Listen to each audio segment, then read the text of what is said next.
Hello, everyone. I'm Ken. I'm the Prescott Valley campus pastor. Thank you so much for joining us for our first week of groups in our Transformed series. What we're going to do through this series is provide some video-based content where we're going to hit the highlights and do a brief recap of the sermon and then kind of walk through, okay, how do you apply it? We'll end with group questions and you'll just push pause on the video. The questions will be up for you and you can talk through them and how do we apply what we just heard this last week. And what did we just hear this past Sunday?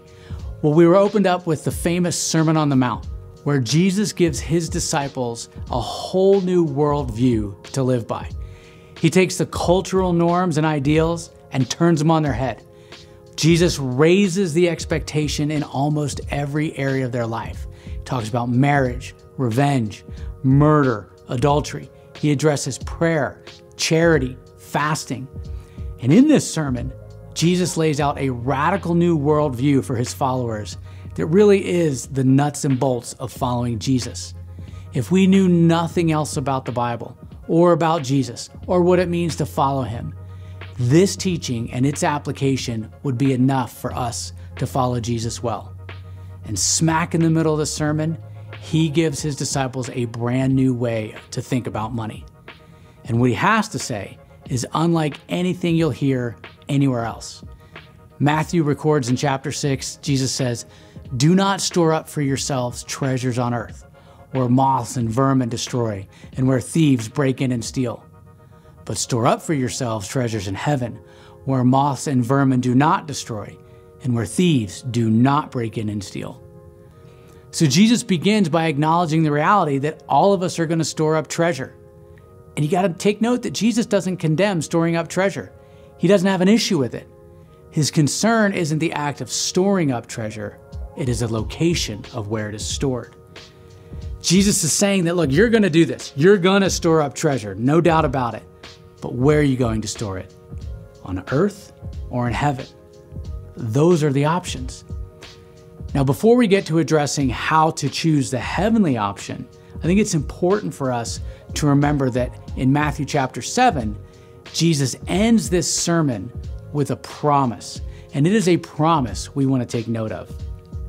Jesus says, "Therefore, everyone who hears these words of mine and puts them into practice is like a wise man who built his house on the rock.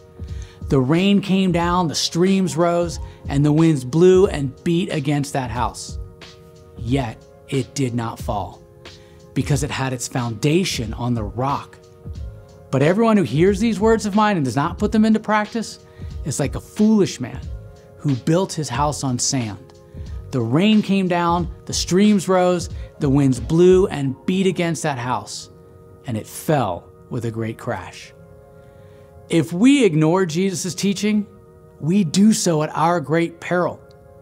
Now, we can put them into practice and be proven to be wise, or we can ignore Jesus and prove ourselves a fool. So if we desire to build on the rock, we must answer the question, how do you store up treasure in heaven? Now, if you recall from the sermon, we were pointed to Matthew chapter 19, where Jesus answered a man who's like, how do I get to heaven? Jesus answered, "If you want to be perfect, go, sell your possessions and give to the poor, and you will have treasure in heaven. Then come follow me." Jesus tells this man, when you give to the poor, this is how you get treasure in heaven. Doesn't mean we're all going to sell everything and give to the poor, but we know we need to give to the poor in order to have treasure in heaven. And then we also heard from Paul. In his writing to Timothy, he wrote, "Command those who are rich in this present world not to be arrogant, nor to put their hope in wealth, which is so uncertain, but to put their hope in God, who richly provides us with everything for our enjoyment." Now he says more, but first I think it's important to note a few things in this verse. For starters, we are rich compared to most people in the world. And we are most certainly rich compared to almost all the Christians in all the world, because most Christians around the globe are poor. Now, we aren't rich like the uber wealthy. We're not Jeff Bezos or Warren Buffett, but we are rich compared to most. Second thing to note, don't pass that word arrogant so quickly.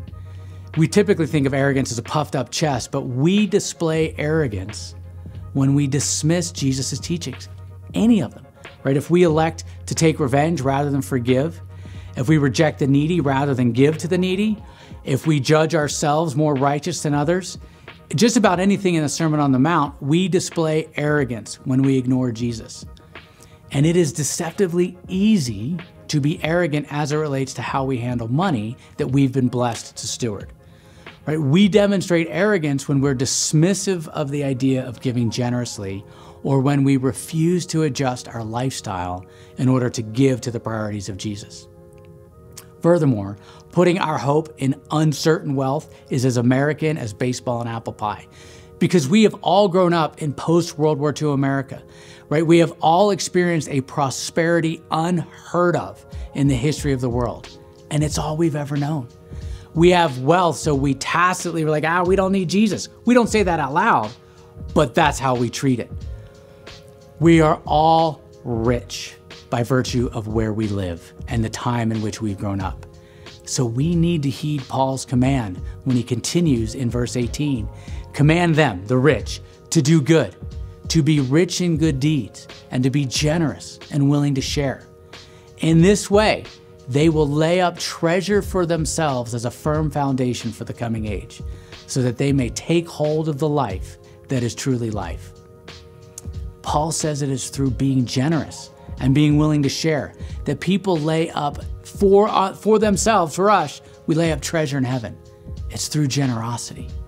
So we lay up treasure in heaven by leveraging our resources on the things that are closest to the heart of God. What are they? Helping those who are impoverished and advancing the message of the gospel. Following Paul's command here is quite similar to Jesus' sermon, and obedience to it is building on the rock. Now let's go back to Matthew. We're going to chapter 6, verse 21. Jesus says, where your treasure is, there your heart will be also. Jesus says we have two options for storing our treasure, the world or in heaven, and that our heart, meaning our affection, our attention, our devotion, our love, is irrevocably tied to where we store our treasure. So if you're storing it on earth, that's where your heart is. If you're storing it in heaven, that's where your heart is, your attention, your affection, your devotion. What Jesus is saying is so clear and so challenging. Your heart's devotion and affection is displayed by where you place your treasure. Our money and our hearts are connected. We can't get around it. It's the human condition. And you and I, we can say we love God, but if it isn't reflected in the way we leverage our resources, we are only fooling ourselves. As Jason mentioned in the sermon, we all want God to have your heart. And the only way that can happen is if he has your treasure, if he is your treasure. Because where your treasure is, there your heart will be also. So we're going to end this video and start your discussion with questions. And they are pointed. The more honest you are, honest with yourself and with everyone in the room, the more you will grow into the image of Christ. Because one day, we are all going to have to be honest with God about how we stewarded his money and used our life. So I implore you, get uncomfortable, get vulnerable, answer these questions honestly. Thanks for tuning in. Have fun with the questions. We'll see you next week.